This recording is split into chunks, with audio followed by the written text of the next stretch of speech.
सुरार्चितलिङ्गं निर्मलभासित शोभितलिङ्गम्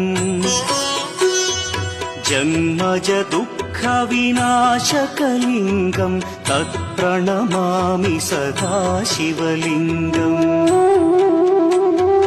देवमुनिप्रवरार्चितलिङ्गं कामदहन करुणाकरलिङ्गम्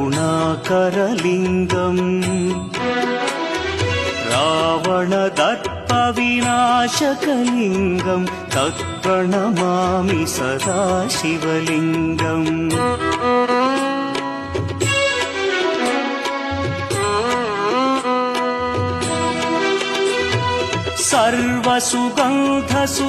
सर्वसुगन्धसुलेपितलिङ्गं बुद्धिविवर्धनकारणम्